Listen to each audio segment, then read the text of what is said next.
విజయశాంతి గారు తన రీఎంట్రీని రుద్రమదేవి సినిమాతో ఇద్దామనుకున్నారట.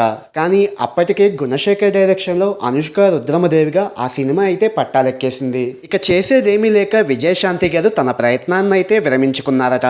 అరుంధతి మూవీలో ఇంటర్వెల్ ముందు వచ్చే drum dance China movie house of the flying dragons నుండి స్ఫూర్తి పొంది తీసింది. ఇక ఈ చైనా మూవీ 2004లో రాగా మన అరుంధతి సినిమా 2009లో వచ్చింది. కల్కి సినిమాలో ప్రభాస్కి ఒక కారు ఉంది. ఆ కారు పేరు బుజ్జి. అయితే మాట్లాడే ఈ కారుకి డబ్బింగ్ చెప్పిన హీరోయిన్ ఎవరో తెలుసా? కీర్తి సురేష్. గతంలో ఎన్టీఆర్ సమీరారెడ్డి ప్రేమించుకున్నారని, అయితే హరికృష్ణ వీళ్ళ ప్రేమకు అడ్డు చెప్పడంతో వాళ్ళ ప్రేమకు పులి స్టాప్ పడి సమీరారెడ్డి తెలుగు సినిమాలకు దూరమైంది అన్న న్యూస్ అయితే బయటకు వచ్చింది. అయితే అందులో ఎలాంటి నిజం లేదని సమీరారెడ్డి ఒక ఇంటర్వ్యూలో చెప్పుకొచ్చారు. వరలక్ష్మి శరత్ కుమార్ తన కెరియర్ స్టార్టింగ్ లో హీరోయిన్ గా బాయ్స్ అలాగే ప్రేమిస్తే సినిమాలు మిస్ చేసుకుందంట. బేబీ సినిమా డైరెక్టర్ రాజేష్ ముందుగా ఆ కథను విశ్వక్సేన్తో చేయాలని చెప్పి కథ చెప్పడానికి వెళ్తే సంపూర్ణేష్ బాబుతో సినిమాలు చేసుకునే వాడితో నేను సినిమా చేయడమేంటి అని చెప్పి ఆ కథ వినడానికి కూడా ఇష్టపడలేదట విశ్వక్సేన్. డైరెక్టర్ కార్తిక్ దండు విరూపాక్ష సినిమా రాస్తున్నప్పుడు ముందుగా అనుకున్న విలన్ ఎవరో కాదు, శ్యామల అట. కానీ ఎప్పుడైతే సుకుమార్ గారు ఈ సినిమాకి స్క్రీన్ ప్లే ఇచ్చారో అందులో విలన్ శ్యామల కాకుండా హీరోయిన్ అయితే బాగుంటుందని సలహా ఇచ్చారట. అలా విరూపాక్ష సినిమాలో విలన్ మారిపోయింది. అసిన్ గురించి తెలిసినంతగా ఆమె భర్త రాహుల్ శర్మ గురించి ఎవరికీ తెలియదు. మన ఇండియాలో ఉన్న మైక్రోమాక్స్ మొబైల్ కంపెనీ ఆయనదే. 3 lakhs రూపీస్తో బిజినెస్ స్టార్ట్ చేసి ఇప్పుడు 1300 కోట్లకు పైగా బిజినెస్ ఇండియాలో చేస్తున్నారు. డైరెక్టర్ శ్రీకాంత్ అడ్డాల కొత్త బంగారు లోకం సినిమాని నాగ చైతన్యతో గానీ రామ్ పోతినేనితో గానీ తీద్దామనుకున్నారట. కానీ వీరిద్దరికీ కథ నచ్చకపోవడంతో చివరికి వరుణ్ సందేశ్కి అవకాశం దక్కింది.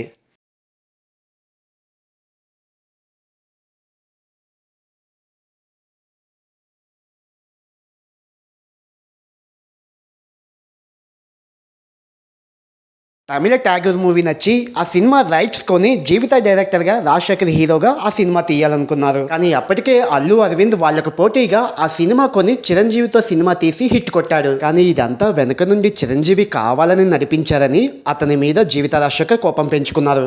నరసింహ సినిమాలో నీలాంబరి పాత్రకి రమ్యకృష్ణ గారిని అనుకున్నా గానీ ఆమె కన్నా ముందు ఆ పాత్రని ఐశ్వర్యరాయ్తో చేయించాలని రజనీకాంత్ గారు అనుకున్నారట. కానీ ఐశ్వర్యరాయ్కి డేట్స్ ఖాళీ లేకపోవడంతో ఆ సినిమా చేయలేకపోయింది.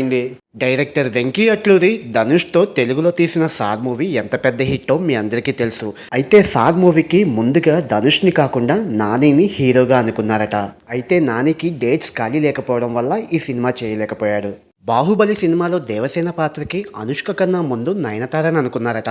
కాకపోతే బాహుబలి సినిమాకి డేట్స్ ఎక్కువ అడగడంతో ఆ సినిమాకి నో చెప్పిందంట.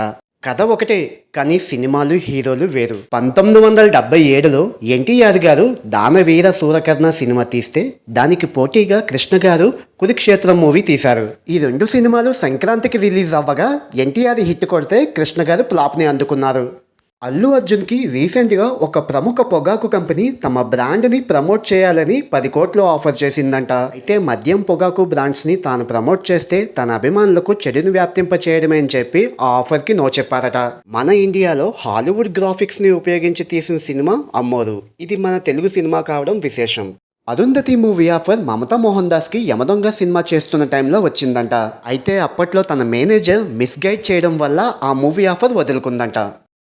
డైరెక్టర్ వివి వినాయక్ చెన్నకేశవరెడ్డి సినిమాలో బాలకృష్ణ గారి చెల్లెలుగా నటించమని హీరోయిన్ లైన్ అడిగారట. కానీ హీరోయిన్గా చేస్తున్న లయ ఆ పాత్ర చేయడానికి ఒప్పుకోలేదు. చివరికి దేవయాని ఆ పాత్రను పోషించింది. తక్కువ కాలానికే సావిత్రికి టైటిల్ రోల్ పోషించే ఛాన్స్ మిస్ అమ్మ సినిమా ద్వారా వచ్చింది. నిజానికి ఆ పాత్రను భానుమతి చెయ్యాలి. కానీ భానుమతి రోజు షూటింగ్లకు లేటుగా రావడంతో చక్రపాణి గారు ఆమెను పక్కన పెట్టి సెకండ్ హీరోయిన్ గా చేస్తున్న సావిత్రిని ఆ సినిమా చూసిన తర్వాత చిరంజీవి గారు 2 రోజుల వరకు ట్రాన్స్ లో ఉన్నారంట. అంత బాగా నచ్చిందంట సినిమా. వెంటనే ఆ సినిమా డైరెక్టర్ దగ్గరికి వెళ్లి ఇలాంటి సినిమా కథలుంటే హీరోగా తనకు ఒక అవకాశం ఇవ్వాలని అడిగారట. ఇంతకీ ఆ సినిమా ఏంటో తెలుసా? స్వాతిముత్యం. దానవీర సూరకర్ణ తెలుగులో ఎక్కువ డ్యూరియేషన్ ఉన్న సినిమా ఇది. సినిమా యొక్క లాంగ్ రన్ 3 గంటల 46 నిమిషాలు. సినిమా అయితే యూట్యూబ్లో ఉంది. ఒక లుక్ అయితే వేసేయండి.